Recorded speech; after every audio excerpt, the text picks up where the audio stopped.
Bonsoir. Bonsoir mes amis pour une deuxième lecture sur Phrénesia Universe. Voilà, et je la posterai également sur Nuitacelle ASMR. Donc je suis contente d'être avec vous ce soir. Oh, vous pouvez pas savoir. Bon, j'ai choisi pour vous ce soir un récit poétique que j'ai trouvé. C'est très très beau. Je vais vous le lire.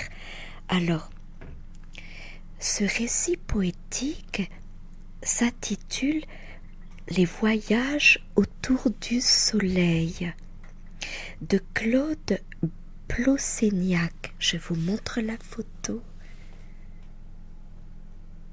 J'espère que vous voyez bien. Voilà. Je vous conseille de vous détendre. Si vous voulez fermer les yeux, c'est comme vous voulez. Allez, on est prêt. Alors, les voyages autour du soleil. Il y a 3 nouvelles poétiques. J'ai trouvé ça super, hein, vraiment. Alors, la première, je vous conte la première. Alors, difficile de situer mon histoire aux confins du réel et de l'irréel, entre chiens et loups, à l'orée d'une saison passée, au temps des couchers du soleil. Les images fusionnent avec les empreintes les plus préhistoriques de la mémoire et les fantasmes des très jeunes et lointaines années. Créer le souvenir, errer sur la plage, bondir entre les rochers, jeter au large, palangre et filet, happer le fluide que transmet la nature à ceux qui l'aiment sauvage, air doux de la Kabylie.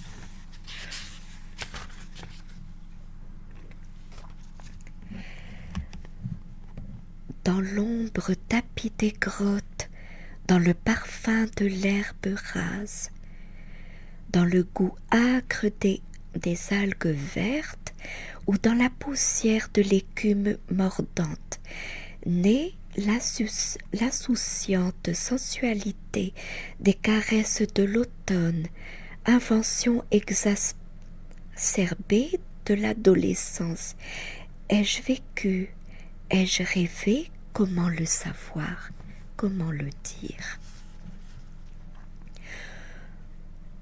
Au temps qui invente le temps, au temps qui invente le rêve, que sont les âges et les temps. Les rides de l'eau dessinent le visage, le miroir du temps réfléchit sur l'onde, le contour estompé de son passé, troublé, troublant. Le présent se penche hors du bastingage, à se noyer dans son image. Rêve d'un temps, à peine le temps d'un rêve. J'ai voyagé à travers de nombreux pays ensoleillés.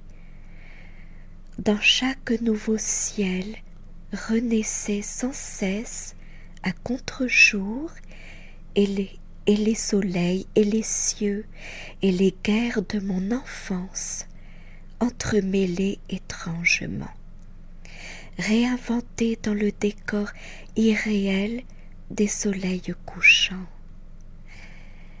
Naître de la mer ou dans la mer, se bercer du bruit des vagues et du chant des roseaux, brûler un soir dans la lumière furtive d'un rayon vert, ouïr le vent salé du large, le vol de flamants roses aux heures des migrations.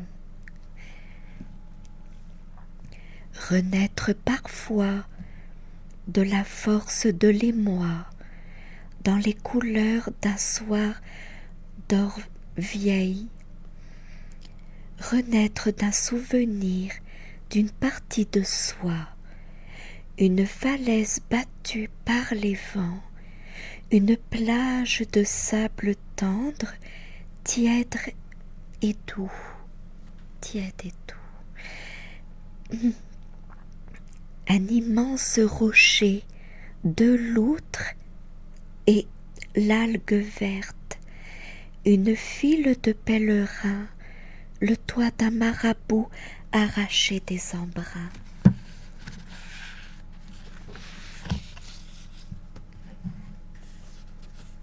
Ensuite, à cette époque, j'avais le soleil pour ami. Rencontre brève, à peine le temps d'un adieu. Il revenait à l'aube dans une rassurante et chaude quiétude, avant de disparaître une fois encore aux teintes radiantes du crépuscule. Et les soirs passés, jamais de confidence sur les heures écoulées de l'autre côté de la terre, l'autre vie. Les cœurs réchauffés là-bas, n'ai-je jamais tenté de le retenir? La terre n'est pas la face cachée de la lune. Je connaissais bien la vie vers laquelle allait mon soleil, au gré des constellations australes.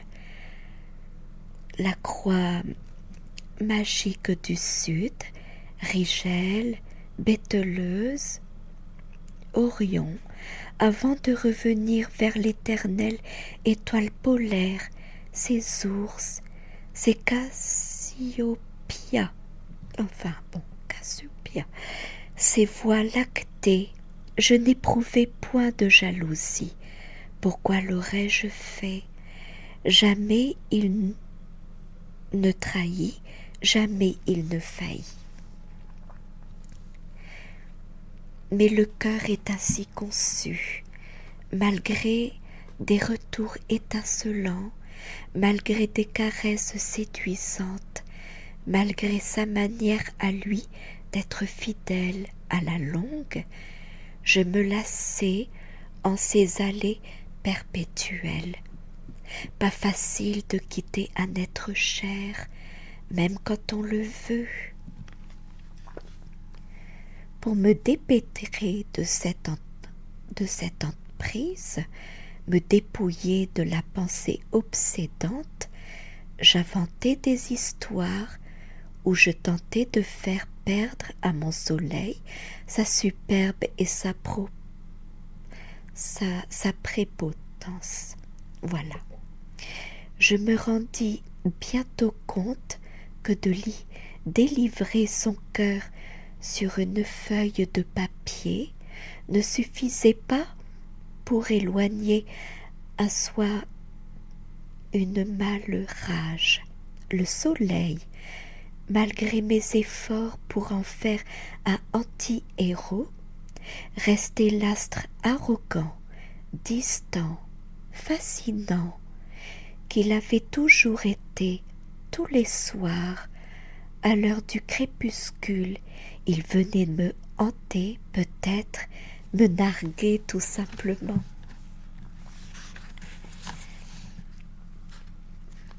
Alors ensuite, je décidai donc de partir vers de pays lointains, à d'autres bouts du monde.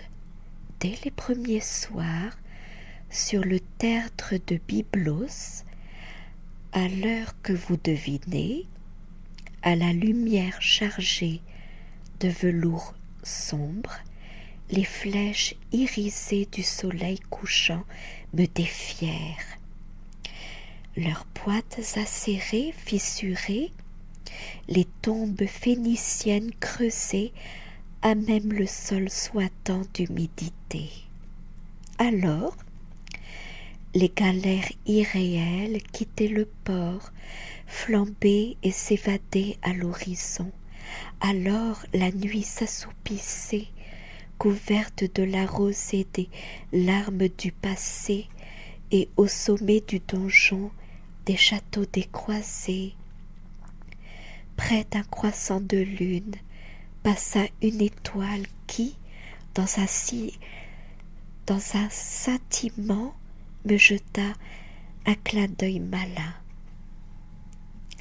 Je m'enfuis donc très loin, vers les lieux arides et solitaires.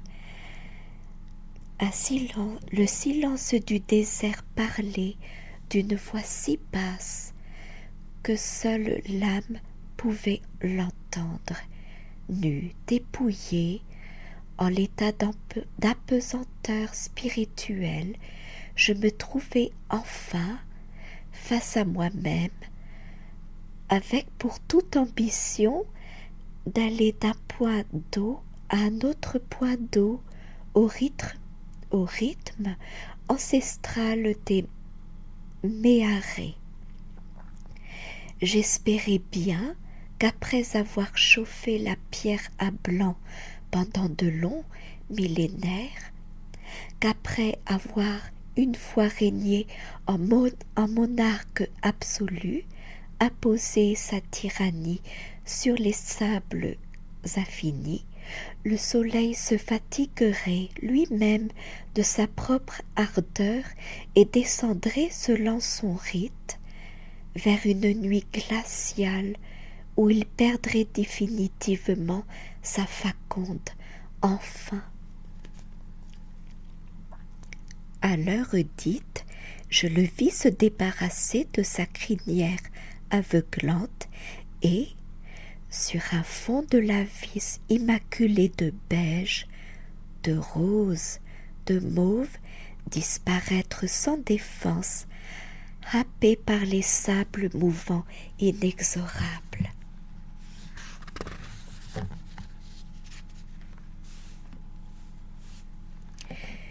Je partis le cœur léger vers Jérusalem, ineffable Jérusalem, modélée de la terre de Sion et de la source de Guilion, que le Jébusite vendit à David pour 50 shekels, élu de Dieu, sorti du ventre de la terre, engendré de collines saillantes comme deux mamelles nourricières ensanglantées, accouché de la poussière du désert, façonné de la main qui créa le peuple de Dieu, Salem, devant tes murailles éternelles, du haut de Gethsémani, voilà, je te contemple l'âme à genoux. Je fais des fautes, excusez-moi, de temps en temps. Ville de toutes les foi et de toutes les haines, tombeau des millénaires, chaque pas foulé sur ton sol semble être un sacrilège. Dans ce chaos historique résonnent ensemble les cris des zélotes révoltés, le martèlement des armées romaines, les lamentations des Juifs, le cliquetis des armures chrétiennes. La Bible gravée dans la pierre se lisait à ciel ouvert, en même temps que se spalmodiait le Coran et que se récitait l'Évangile. Les deux temples gémissaient, étouffés sous les écrasantes mosquées, deux dômes comme de grands luminaires, l'un étincelant d'or, l'autre frémissant de la clarté de l'argent. Dans cet amoncellement de vestiges de la création. Une éblouissante luminosité percutait les murs comme un obus. Les murailles geignaient de douleur, les lézardes saignaient de la sueur des blessés et hurlaient de leurs plaintes. Les rayons du soleil couchant faisaient surgir de chaque maison, de chaque rue grouillante, le fantôme de ces guerres fratricides et passionnelles. Et sur un ciel dépouillé de brume, nu, sans la moindre traînée de flagellation, chaud de l'émotion de son passé, brûlant de ses emportements, rouge de la honte des guerres, je vis le soleil tomber sur Jérusalem comme une énorme goutte de sang. Alors je m'empressai de faire mes bagages et me sauver littéralement vers d'autres cieux. Mon chemin passait au bord de la mer morte.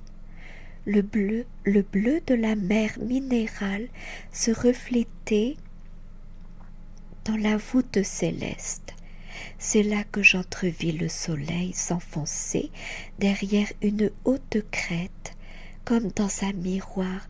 Miroir, miroir, dis-moi qui est le plus beau. J'évitai de me faire remarquer et décamper sur la pointe des pieds. Arrivé à Istanbul, l'astre se trouvait au sommet d'une forêt de minarets pointés vers le ciel, telle une armée de lances et de glaives prête à l'assaut contre l'infidèle. Il, entre guillemets, il portait le souffle d'une exaltation irrationnelle, se cachant à peine derrière un voile tamisé de brumes vaporeuses et chaudes.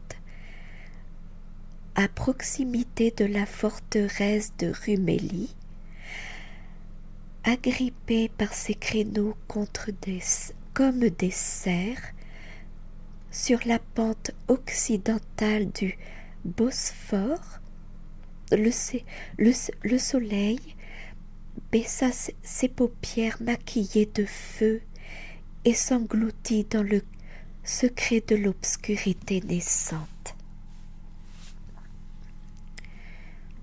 C'est en arrivant en pays hittite que ma méfiance s'éveilla de nouveau. Je crois bien qu'il était là, derrière les deux lions de la porte ouest, dans les flammes du soir. Insidieusement, il se dissimulait parmi les pierres calcinées et les cendres de Hattusa. Alors je fuis chercher refuge, comme les premiers ermites harcelés par les hordes seljoukides et mongols dans les villes souterraines de Dirinkuyu et Kayamakli. Oh mon Dieu, il y a des mots, des noms, des prénoms. En dépit de son acharnement, le soleil n'oserait tout de même pas pénétrer dans l'antre de la terre. Après une trêve bienfaisante, à l'ombre fraîche de ses fourmilières, il fallut bien penser à ressortir de là, malgré l'esquisse quiétude qui y régnait. Les ténèbres de la terre sont réservées aux âmes mortes, et les vivants n'ont guère le temps de s'y éterniser.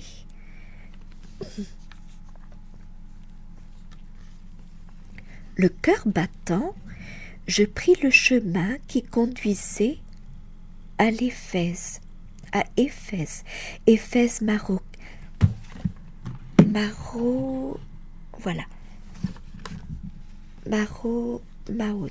Enfin, vous comprendrez si vous avez le livre. Les derniers rayons du couchant réchauffaient et réanimaient les veines de la pierre noble. Le lendemain, sur le coup de midi, j'arrivai sur le tombeau de Saint Jean, témoin de 20 siècles de prière. Il écrasait le soleil.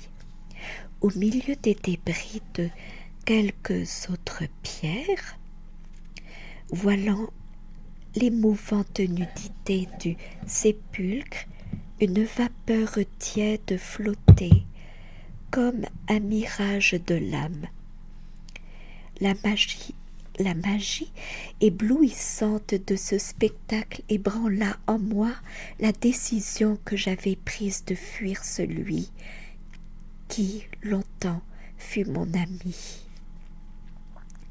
Et ce n'est pas sans émoi que je suivis mon soleil docile, vaincu jusqu'à Aphrodisias. Tout d'abord, à simple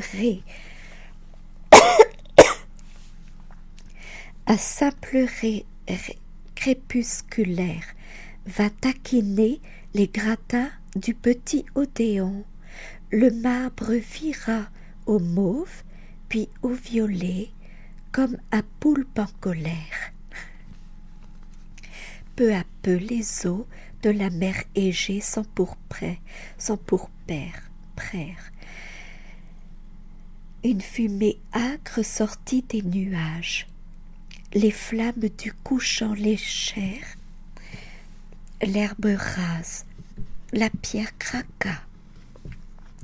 Les colonnes du temple d'Aphrodite frémirent et, sans gémissement, dans un flash de lumière aveuglante, au ralenti de la caméra du temps, la dernière merveille du monde s'affaissa, victime de l'incendie crépusculaire.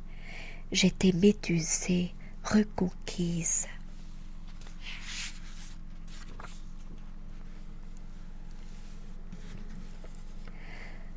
Alors, ce fut comme un réflexe primitif de défense, de crainte ou d'amour.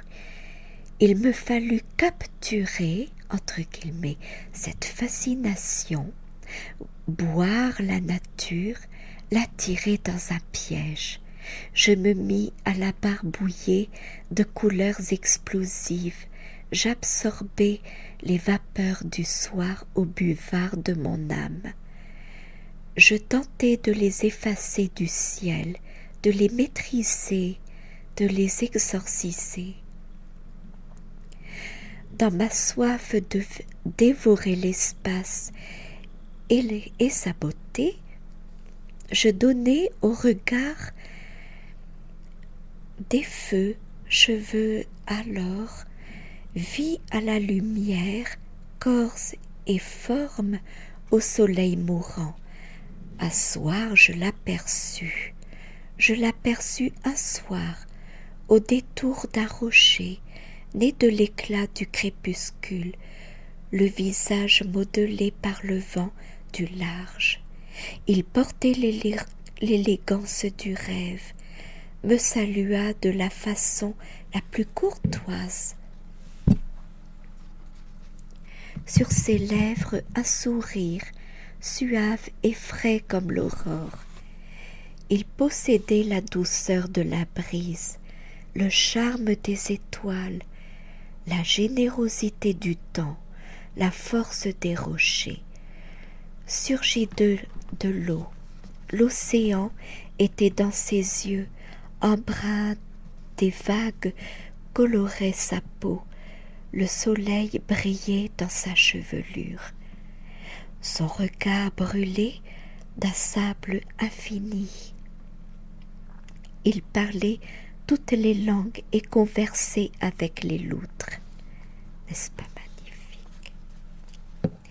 Il y a des moments où les mots n'ont même plus aucun sens. Ceux qui se taisent parlent plus que tous les grands discours.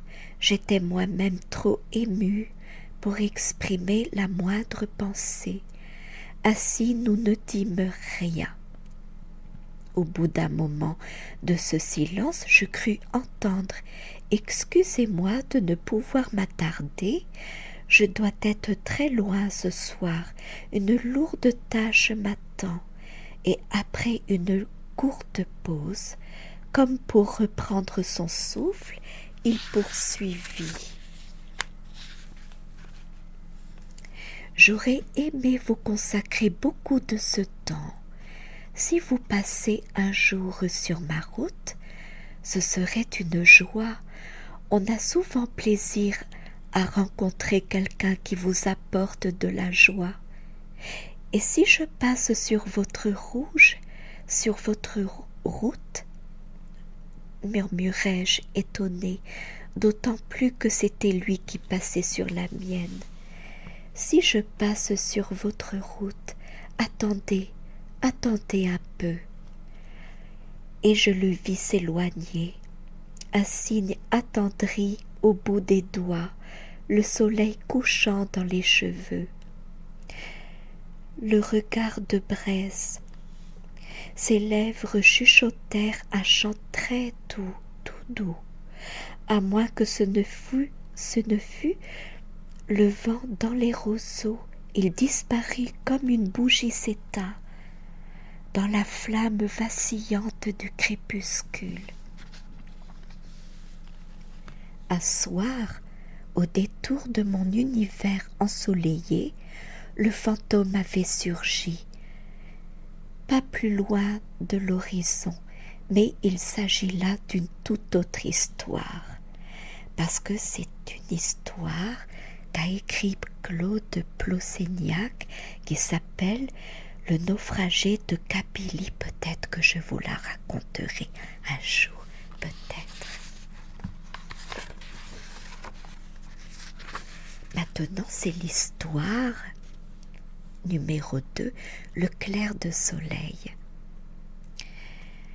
Écoutez, dans ce coin d'Éden qu'était la Kabylie, les nuits étaient aussi belles que les jours et les clairs de lune des miracles de beauté. Au point que le soleil lui-même, noyé dans son orgueil, aveuglé par sa propre lumière, en fut intrigué et se laissa emporter par la curiosité. Des échos lui parvenaient à propos de lueurs qu'il laissait derrière lui chaque soir, qu'il croyait négligeables, voire méprisables, que l'on dise sublimes. Négligeable et ma lecture aussi, excusez-moi. Une question l'obsédait pourtant. Comment peut-on être sublime quand on n'est pas de feu? Il devinait intuitivement un phénomène étrange auquel il n'avait pas songé jusque-là et qui n'existait et qui lui était pourtant interdit.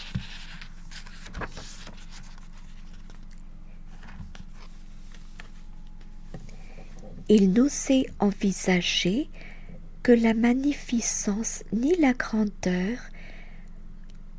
tant il était imbu de lui-même.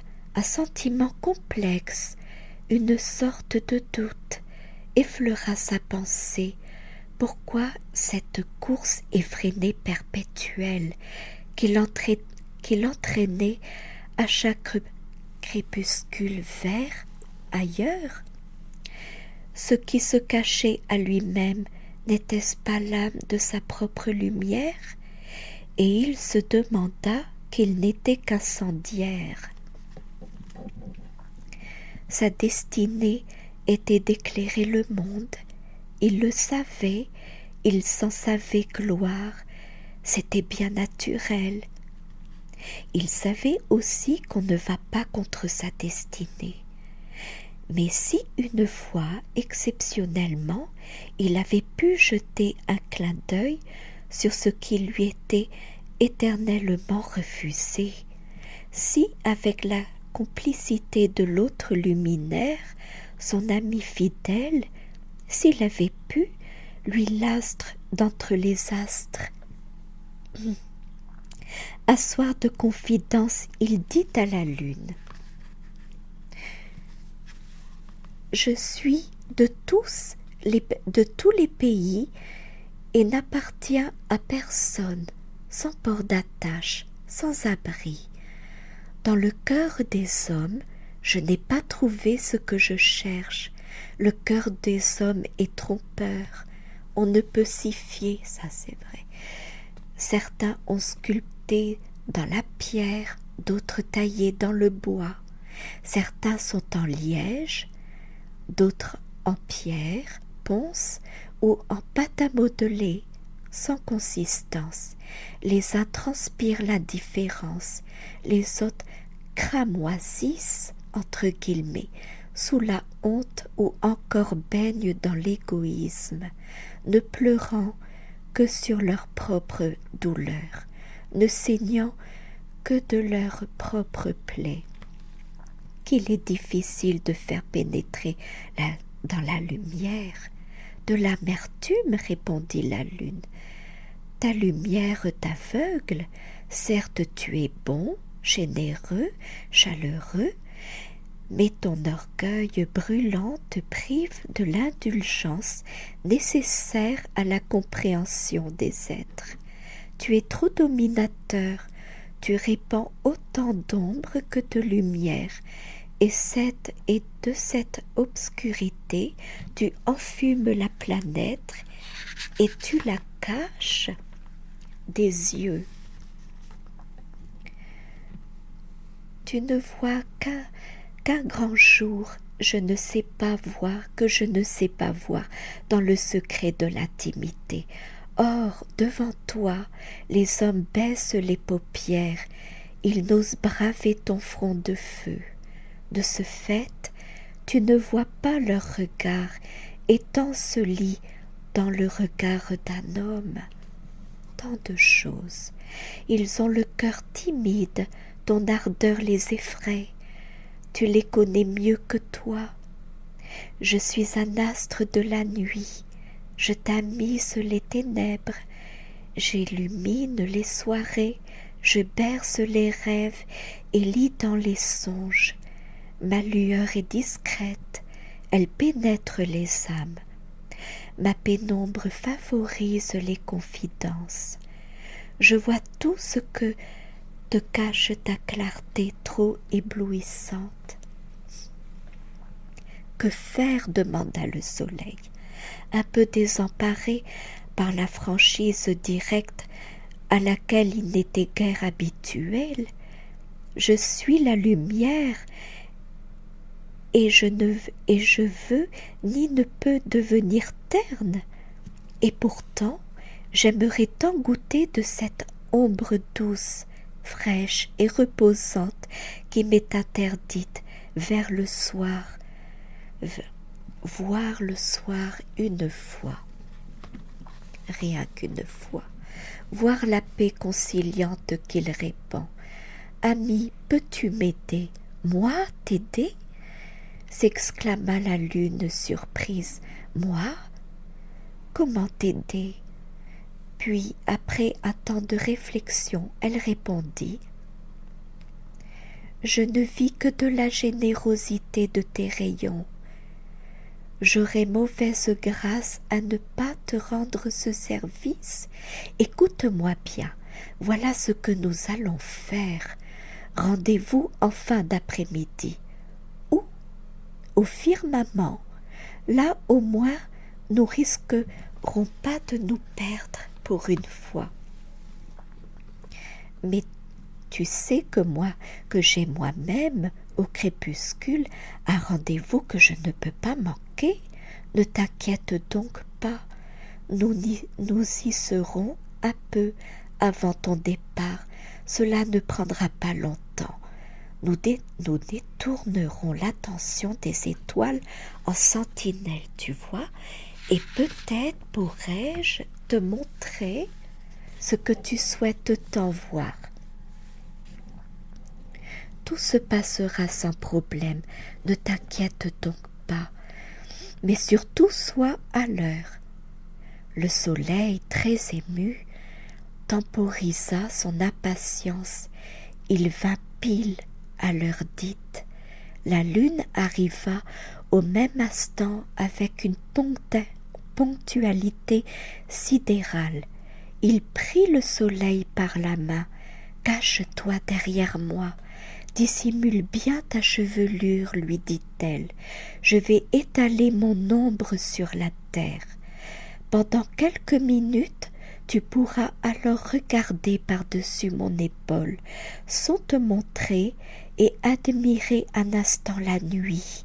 À l'abri de tes rayons, tu vas voir, c'est magnifique, ne t'attarde pas surtout. » L'astre d'entre les astres n'avait jamais imaginé ce que pouvait être un clair de soleil entre guillemets.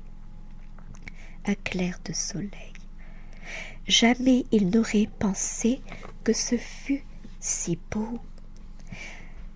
Et il alla se coucher ce soir-là, rouge d'émotion et de bonheur. La lune promit au soleil que si une autre occasion se présentait alors, elle lui permettrait d'admirer encore ce clair de soleil. N'est-ce pas magnifique? Voilà, alors là, c'est la petite abeille qu'on va parler dans ce troisième petit récit poétique. Écoutez donc, fermez vos yeux. Alors, il était une fois une petite abeille qui s'appelait Églantine. Elle butinait dans les jardins. Elle aimait avec prédilection les fleurs des arbres fruitiers, avec une préférence pour les fleurs de cerisier de Montmorency, un peu aigrelettes, et les savoureuses fleurs de poirier. Elle appréciait aussi l'exquis parfum des fleurs de lys, et, elle n'osait l'avouer, mais la saveur troublante du pavot ne la laissait pas indifférente. Un jour, elle rencontra une fleur extraordinaire, énorme, qui lui parut très très belle. Elle lui demanda timidement qui elle était, lui expliquant qu'elle ne s'était encore jamais posée sur ses semblables étamines auparavant. Entre parenthèses, Églantine avait appris à l'école l'anatomie des fleurs. Fin de parenthèse. La belle fleur hautaine ne répondit pas. Elle se contenta de tourner son regard vers le soleil. Cette attitude ne fit qu'exciter la curiosité de la petite abeille. N'ayant obtenu aucune réponse de la fleur elle-même, en rentrant à la ruche, elle demanda à ses sœurs qui était cette merveille. « Ce doit être un soleil, lui répondit-on. « Un soleil, voilà qui fait rêver. » L'idée lui vint alors d'aller voir ce soleil qui semblait plutôt orgueilleux. Directement chez lui, dans son palais de lumière. Oh, que ce devait être beau! Elle demanda à la reine de la ruche la permission de faire son baluchon et de partir. Que faire contre la jeunesse quand l'envie lui prend de voyager? Toute tentative de l'en empêcher serait vaine. Un simple conseil, cependant, tâche de rejoindre le soleil le soir à l'heure de son coucher. Comme le coucher du roi? Demanda la petite abeille, instruite mais naïve. Oui, si tu veux. C'est le moment où il est moins brûlant et le plus abordable, mais c'est aussi l'heure à laquelle il est sur le point de partir. Je n'aurai que très peu de temps de le voir. Les soleils n'ont jamais beaucoup de temps à consacrer aux autres. Il te faudra te faire une raison et t'en contenter ainsi. Voyant la petite abeille fortement désabusée, elle ajouta: mais rassure-toi, il revient tous les matins, il te dira à quel point le rejoindre à l'aube, mais surtout prends bien garde à ne pas te brûler les ailes. Comme dit le dicton, ne pas se brûler les ailes. Ainsi s'en fut la petite Églantine à la rencontre de son soleil, un sac à dos solidement arrimé entre ses ailes, un soleil bien lointain, bien difficile à joindre. La jeune abeille voyagea dans plusieurs pays du monde, cherchant l'escalier d'accès à son rêve. N'ayant entendu parler des migrations, entre parenthèses, n'oubliez pas que c'était une petite abeille très instruite, elle partit à tire d'aile. Elle partit pour un immense périple dans des contrées illimitées, profitant parfois d'un quart de voyageurs pour alléger ses trajets. Que de découvertes ne fit-elle pas? La Cappadoce avait été un véritable choc. Si ses sœurs avaient pu voir ça, quelle ruche géante pour les abeilles!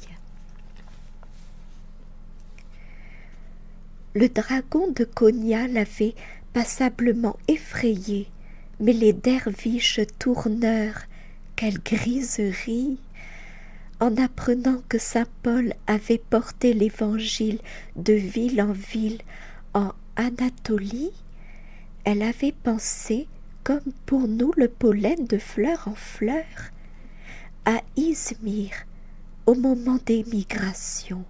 Elle avait vu, à n'en pas croire ses yeux, couvrant la voûte céleste, venant de tous les horizons, des essaims et des essaims de cigognes qui seraient semblés pour aller rejoindre des contrées plus hospitalières en hiver.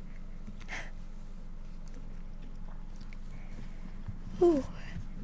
Églantine arrivait toujours sur les sites un peu avant le coucher du soleil, suivant scrupuleusement les conseils reçus, et force lui était de constater que le soleil, de ses derniers rayons, embellissait tout ce qu'il touchait. Avec cette façon, vous savez, cette façon subtile de colorer, de ressusciter les pierres, de les faire parler. À Pamukkale, elle avait failli en perdre les ailes de stupéfaction devant ces gigantesques montagnes de coton, entre guillemets. De telles marches, si vastes, si blanches, si hautes, ne pouvaient que monter vers le ciel, vers le soleil, sautant de vasque en vasque, après maints efforts, arrivés au dernier gradin, et ce fut le désenchantement. Très loin à l'horizon, le soleil rouge grenat, lustré comme du velours, penché au bord de l'infini, s'apprêtait à basculer dans la nuit. Elle avait crié « Attendez-moi, attendez, s'il vous plaît. En vain. Peut-être n'avait-il pas entendu, après tout, il était bien si loin, ce soleil. Elle fit une dernière tentative donc. On lui avait parlé du pays d'Abraham, où l'on construisait des édifices colossaux, avec des escaliers monumentaux en briques rouges. Babilou, la porte de Dieu, avec au sommet une alvéole pour y loger les divinités le plus près possible du ciel. Cela voulait bien dire quelque chose. Elle n'était pas la première à avoir eu l'idée de rejoindre un soleil, quel qu'il soit. Mais cela avait-il réussi? Si les dieux acceptaient aimablement de me laisser entrer dans leur logement, avait-elle songé? Oui, mais on dit aussi qu'il y règne une grande confusion. Serait-ce bien prudent? D'ailleurs, je suis si lasse, si fatiguée. Son soleil, elle avait eu beau suivre les conseils de la reine-mère, il n'avait jamais cessé de garder ses distances, même au moment des crépuscules. Alors que pouvait-elle bien faire?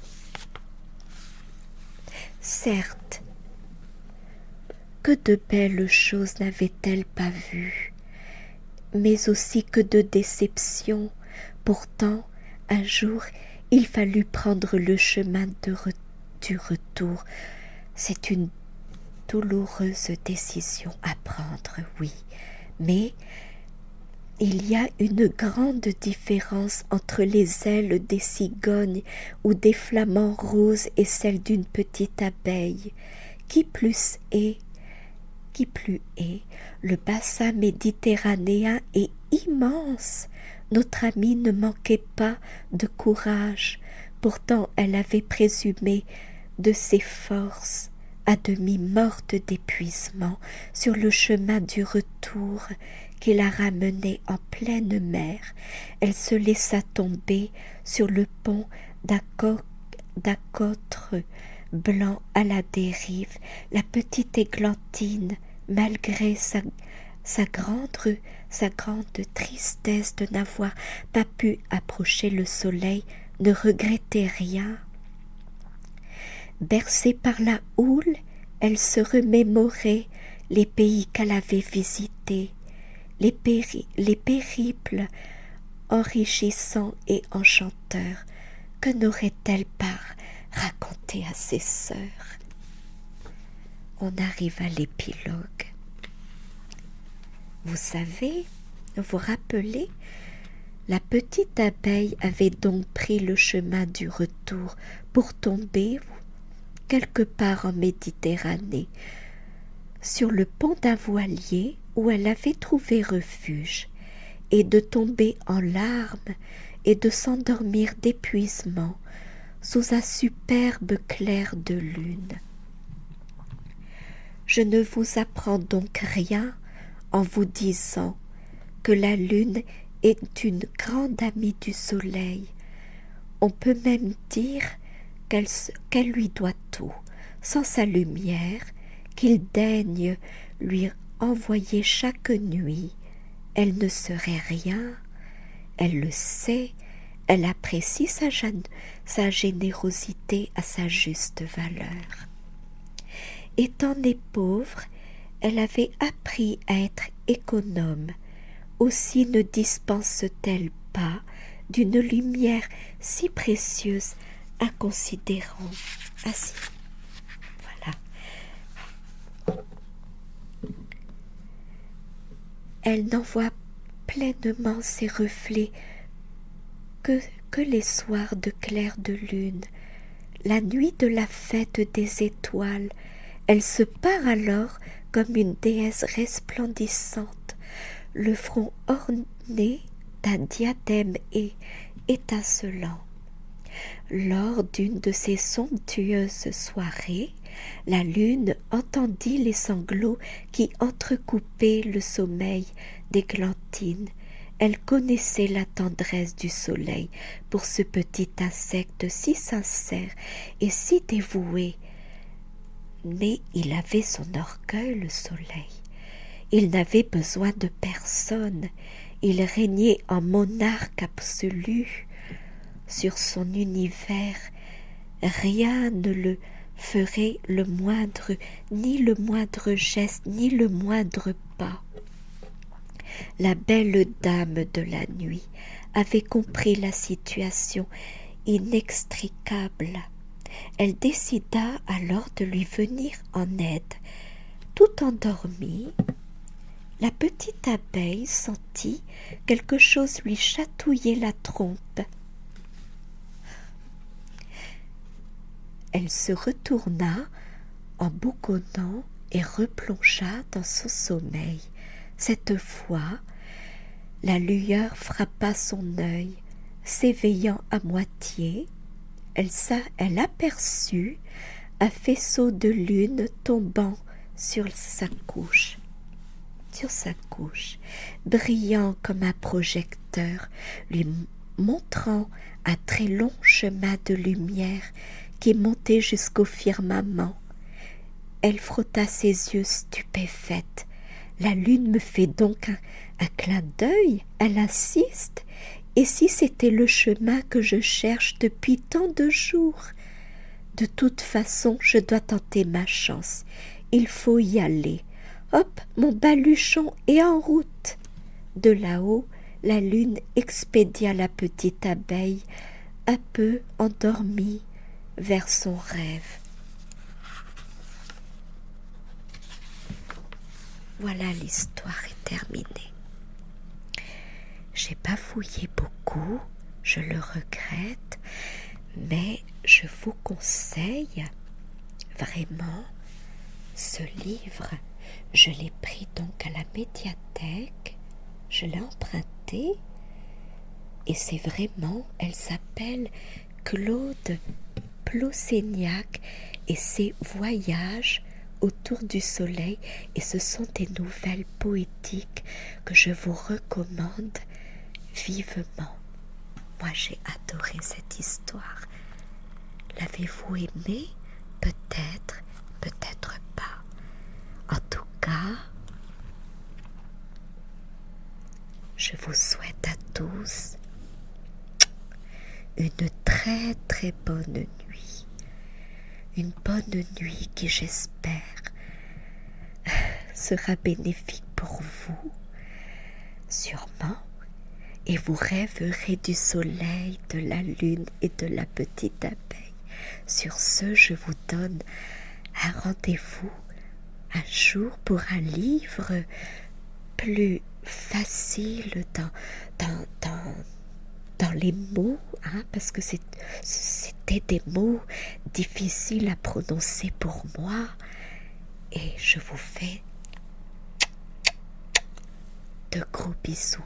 Sur ce, dormez bien, dormez bien. Au revoir.